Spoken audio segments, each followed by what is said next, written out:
Je m'appelle Julie Herry, alias Gloomy, ou Mademoiselle Gloomy. J'ai 23 ans, je viens de Reims, et je tiens un blog qui traite des activités culturelles rémoises et provinciales. Parce que je voulais faire un blog qui s'intéresse aux petites personnes. Alors quand j'étais à la fac, et en fait, je me suis fait opérer, et du coup, j'ai dû rester chez moi pendant 4 mois. Et je me suis dit, on a tous eu un Skyblog à l'époque où on écrivait nos peines de cœur et compagnie. Et j'aimais bien ça en fait. Et du coup, je me suis dit, autant refaire un blog, bon, bien sûr sans raconter mes peines de cœur, mais du coup, je voulais faire sur ce sujet-là. Et vu que je viens de Reims, je me suis dit que c'était intéressant de le faire et de m'intéresser aux artistes qu'il y avait dans ma ville et de parler d'eux parce que on parlait pas assez d'eux et que leur travail méritait d'être connu, quoi. Donc voilà, j'ai voulu faire ça un soir d'hiver chez moi et ça fait 2 ans, je crois maintenant que je l'ai. Alors ça vient de l'époque, alors je sais pas si ceux qui sont connectés depuis longtemps s'en souviennent, ça vient d'un site qui s'appelle tubededentifrice.com et c'était l'ancien Facebook, où on pouvait noter les gens par rapport à leur physique, enfin bref. Et j'étais jeune, je devais avoir 13 ans. Et je voulais mettre en pseudo Sombre Paradis, comme quoi il était bien perdu dans ma tête. Et donc je me disais, en français ça sonne pas bien, faut le mettre en anglais.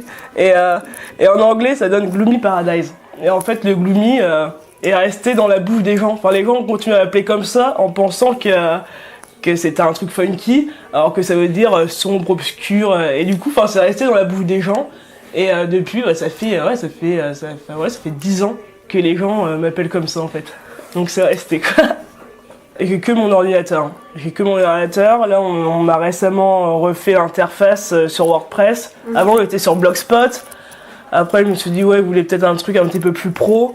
Du coup, j'ai un ami qui s'appelle Bertrand, qui est artiste à Rouen, qui m'a dirigé vers deux potes à lui, donc Chalik, qui est plus ou moins infographiste, dessinateur, qui m'a dessiné la petite fille que tu vois sur le blog avec la clé, et Romain, un acolyte à lui, qui m'a fait le design du blog, quoi.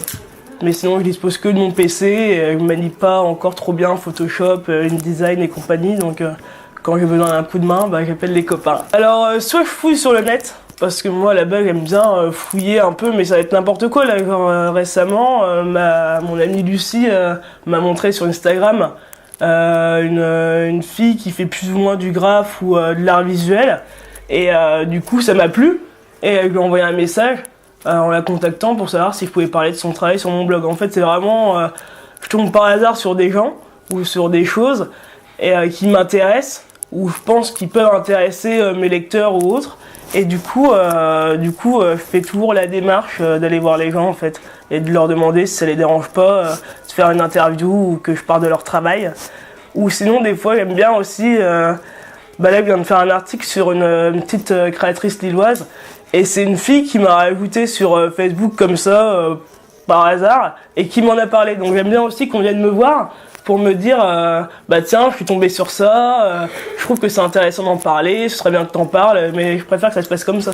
Mais sinon c'est moi qui vais démarcher les gens. Sur mon blog, je sais pas, par jour, généralement c'est le soir en rentrant des cours, et je dois y passer, je sais pas, 3 heures, un truc dans le genre. Et ça dépend le temps de trouver un truc, tu vois. Et après la création de l'article, ça va assez vite. Moi, je me pose, je me fous de ma musique, je m'installe, je mets mon casque, et je mets la musique qui est adaptée à ce que je vais écrire. C'est tout con, mais j'ai besoin de ça. Et tac, et j'écris, et ça vient d'un seul coup en fait. Dès que j'ai ma musique, une musique qui est adaptée au thème de l'article, je vais écrire comme ça. Ouais, c'est ça, j'ai fait ma recherche. Généralement, quand je démarche, je demande s'ils n'ont pas un communiqué de presse à me faire parvenir, parce que c'est quand même plus simple pour eux que de raconter. C'est vrai que c'est pas facile de se vendre entre guillemets à quelqu'un que tu connais pas trop. Moi, mon blog il est pas non plus super connu, donc je leur demande s'ils ont un communiqué de presse. Et puis ouais, après je fais l'article et je le partage directement après quoi. Mais j'attends les horaires, tu vois, où tu peux pas non plus partager un article, enfin t'as pas le même impact si tu le postes à 18-19h qu'à 15h, tu vois, à 15h ça sert à rien, personne n'est là, tu vois. Donc pareil, ça, tu vois, faut y réfléchir, c'est généralement soit le midi, mais généralement c'est le soir quand les gens sont rentrés chez eux. Mais ouais, je le partage directement après. Et, du coup, je parle dans mes articles comme je te parle à toi ou comme je parle à mes potes. Enfin voilà, c'est moi quoi. Et je pense qu'après, bah, il y a des gens qui ont pris plaisir à lire ce que je faisais et qu'on en parlait à droite à gauche. Puis je pense qu'après mes potes, je sais pas, je sais vraiment pas si mes potes regardent mon blog. À la limite, je veux même pas le savoir, tu vois. C'est moi, c'est mon petit plaisir personnel en rentrant de cours ou pour m'aider à penser à autre chose. Et du coup, bah ouais, je fais tout toute seule. En parlant de ça, j'ai fait un article sur une tatoueuse de Belgique qui s'appelle Gaëlle, alias Capitaine Plume. Et j'ai fait un article sur son travail. Et le fait d'avoir été à Bruxelles me faire tatouer par elle, enfin, je pense qu'elle s'en rend pas compte, mais pour moi ça a été vachement important, tu vois. Et en plus, il s'est retourné une deuxième fois il y a pas si longtemps. Et du coup, ça rend le truc plus vivant. Tu vois, j'ai fait un article sur une personne. Et du coup, je suis allé la voir et je la vois quoi, une fois par an, même pas. Enfin, et c'est un réel plaisir pour moi parce que je me dis que j'ai pas fait ça pour rien, tu vois. Bonne question. Elle aussi. Non mais je sais pas. Honnêtement, parce que moi, enfin, on m'a souvent dit ou envoyé des mails en me disant tu nous fais rien. Hein, et et je pense que du coup, l'aspect rigolo et pas trop sérieux de la chose fait que les gens reviennent facilement quoi. Je pense que c'est ça, parce qu'il y a un côté rigolo. Oh non, à la base, je suis un peu une geek, je suis tout le temps fourré sur mon portable. C'est vrai, blog ou pas blog, je suis tout le temps dessus parce qu'en cours, je me fais chier. Et du coup, non, je suis tout le temps dessus. Tout le temps. Honnêtement, tout le temps. Tout le temps. Je vais être dans mon salon, je vais être sur mon portable. Je vais même mettre mon portable à la douche des fois. Enfin, tu vois, c'est pour te dire. Ça va être tout le temps Facebook, Instagram. Mais vraiment, plus Instagram dans la recherche, tu vois, d'artistes, de créateurs, tu vois. Instagram, ça me sert plus pour mon blog, pour analyser, faire un peu checker ce qui se passe. Mais ouais, sinon, je suis tout le temps connecté. C'est dans l'air du temps, tu vois. Faut évoluer, ça marche un peu comme ça. C'est un bon moyen de marketing, tu vois. C'est un bon moyen de communication, d'être tout le temps connecté.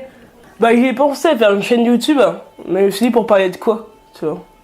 Là, j'ai une idée en tête, là, où bah, les interviews que je fais sur mon blog, les passer en mode vidéo, tu vois, en mode une journée avec un tel, tu vois. Et l'idée existe déjà, tu vois. Mais je me dis que ça pourrait être marrant